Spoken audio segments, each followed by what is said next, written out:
औज़ुबिल्लाहिमिनश्शैतानिर्रजीम बिस्मिल्लाहिर्रहमानिर्रहीम अस्सलामु अलैकुम वरहमतुल्लाहि वबरकातुहू। लास्ट पीरियड में हमने देखे थे सेट लिखने के तरीके। इस पीरियड में हम डिटेल में देखेंगे कि सेट लिखने के दो तरीके जो है वो इस्तेमाल कैसे करते हैं। जैसा कि पहला तरीका मैंने बताया था आपको, फहरिस्ती तरीका। तो इसमें आप एक फहरिस्त बना लेते हैं। जैसे हम मार्केट जाते हैं तो सामानों की पूरी फहरिस्त बना लेते हैं, ठीक उसी तरह फहरिस्ती तरीके में फहरिस्त बनाई जाती है। दूसरा तरीका था खुसूसियत बयान करने वाला इबारती तरीका या इज़हार उसूल का तरीका। तो इस तरीके में अरकान की फहरिस्त बनाने की बजाय उमूमी रुकन को लिख देते हैं, उसके बाद एक तिरछी लाइन खींचते हैं और उस तिरछी लाइन के बाद उमूमी रुकन की खासियत आगे बयान लिख दी जाती है। तो हम आज मश्क 1.3 में देखेंगे जो आपकी किताब में दिया है। मश्क 1.3 के सवाल इस पर से आप जल्दी समझ जाएंगे। और डिटेल में अगर आपको पढ़ना है तो आपकी किताब के पेज नंबर 2 पर दोनों तरीके दिया, इसको पढ़िए, समझिए। डिफिकल्टी जाती है तो आप ग्रुप में पूछ सकते हैं। जैसे इसमें पहला सवाल था कि दर्ज झैल सेट फहरिस्ती तरीके से लिखिए। दर्ज झैल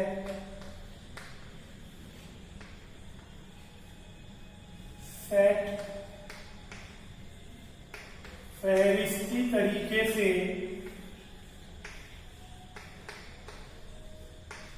लिखिए।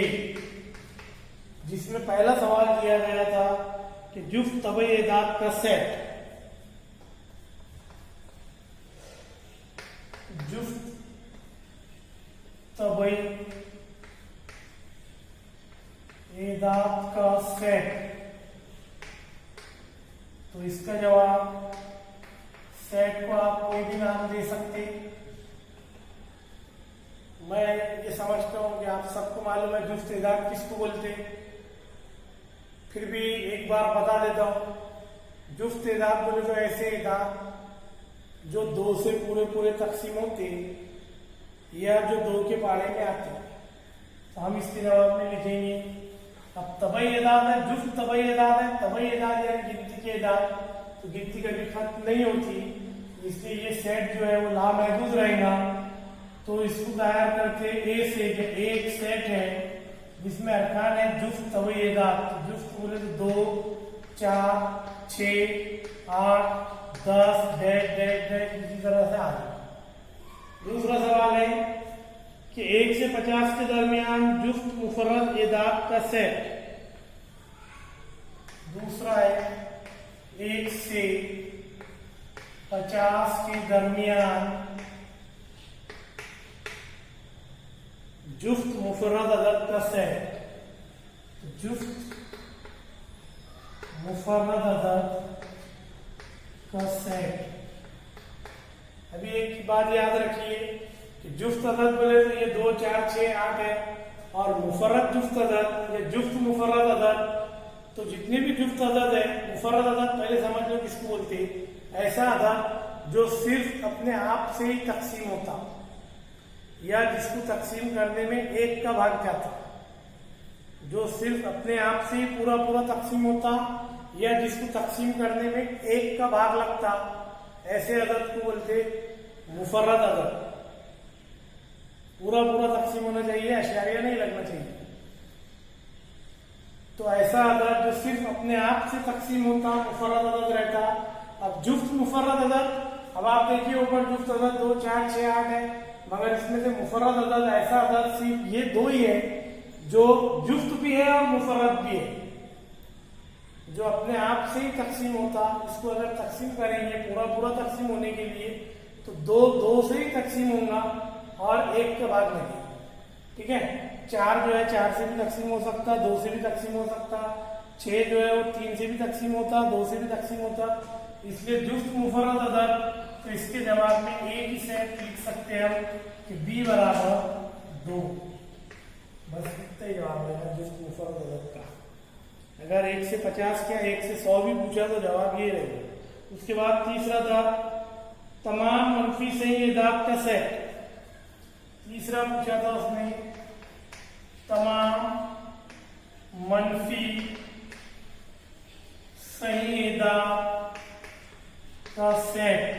तो तमाम मनफी संयुदात का सेट। अभी मनफी संयुदात तो इसको दायर करके फर्ज करो आय से दायर कर दिए, तो ये मनफी संयुदात वज़ा 1 वज़ा 2 वज़ा 3 वज़ा 4 डैश डैश डैश, ये मनफी संयुदात का सेट। उसके बाद में एक आखिरी वाला पूछा था कि मौसीकी के 7 सुरों का सेट। अब देखिए इसमें मौसीकी के 7 सुर पूछा है, तो मौसीकी के 7 सुरों का सेट, तो इसमें है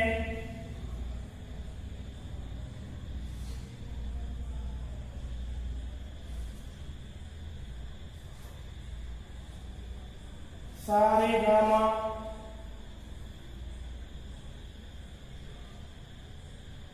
पा, सा रे गा मा पा धा नी, ऐसे 7 सुरों का सेट है, ये लिख लिए।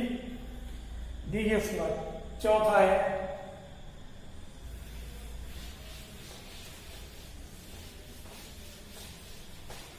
मौसीकी के 7 सुरों का सेट।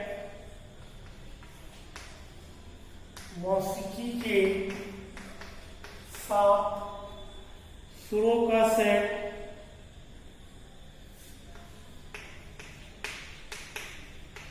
इसके जवाब में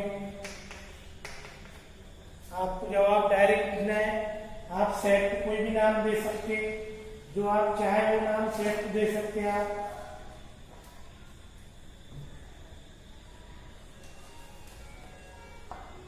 तो नाम देने का, सेट का नाम जो भी देना है, सा रे ग म प, तो सी दे दिए, सा रे ग म प ध नी, ऐसा यहाँ तक लिख लीजिए सेट के नाम, और इसको कॉमा दे देंगे। अलामतों में दिए हुए बयानात को अल्फाज में लिखिए। पहला है 4/3 क्यू, इसके जवाब में लिखने का 4/3 सेट क्यू का रुक्न है। दूसरा है वज़ा 2 नहीं है एन। क्यू का मतलब यहाँ पर आप नासिक अदद ले सकते, एन का मतलब यहाँ पर तबई अदद ले सकते। तो इसका मतलब होता कि वज़ा 2 सेट एन का रुकन नहीं है, और पी जो है तीसरा, इसको पढ़ते हैं कि पी तमाम पी का सेट है, जबकि पी ये एक ताक अदद है, जबकि पी ये एक ताक अदद है। इस तरीके से इसको पढ़ते और इसको लिखेंगे इसी तरीके से कि पी जो है, पी सेट पी का रुकन है, जबकि ये तिरछी लकीर को जबकि पढ़ते, जबकि पी एक ताक अदद है, इस तरीके से। इसके बाद तीसरा सवाल है कि कोई दो सेट फहरिस्ती तरीके से और खुसूसियत के इज़हार बयान करने वाले इबारती तरीके से लिखिए। उसके बाद सवाल नंबर 3 में उसने दिया कि दर्ज सेट फहरिस्ती तरीके से लिखिए। तो भारतीय शमसी साल के सब महीनों का सेट। पहला है भारतीय शमसी साल के सब महीनों का सेट। मालूम है कि कौन से भारतीय शमसी साल?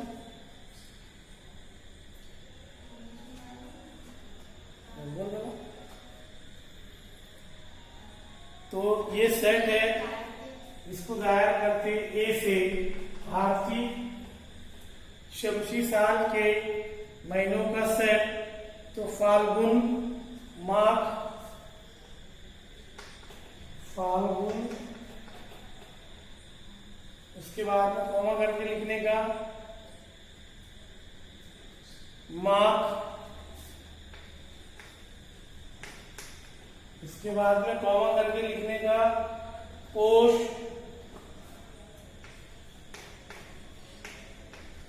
उसके बाद में कॉमा करके लिखने का अग्रयाण,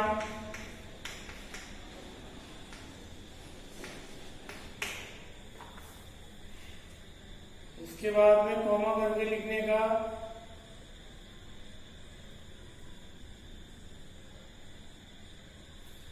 कार्तिक, उसके बाद में लिखने का अश्विन, अश्विन, फिर कॉमा देके लिखने का भद्रीत,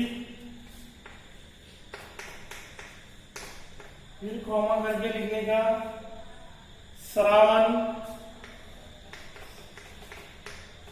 फिर कॉमा करके लिखने का आषाढ़,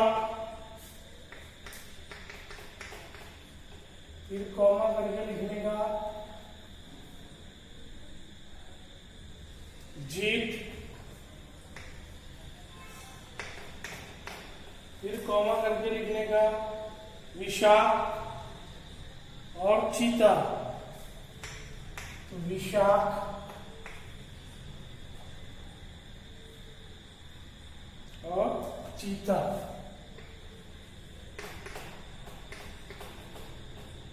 इस तरीके से इसके पूरे 12 महीने ये नाम। सवाल नंबर 2, कॉम्प्लीमेंट के अल्फाज के उर्दू का सेट। तो कॉम्प्लीमेंट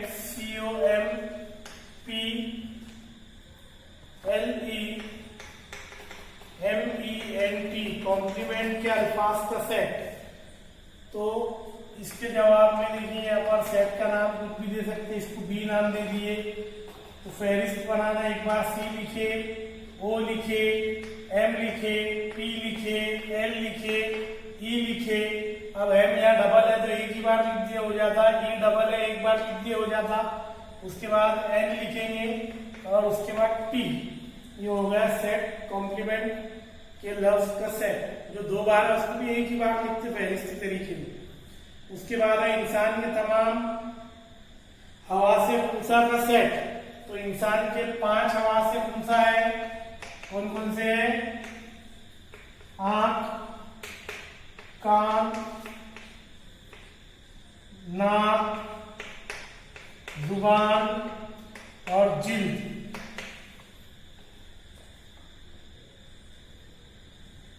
इसके बाद के सवाल होमवर्क में कर लेंगे। इबारती तरीके वाले सवाल कल देखेंगे।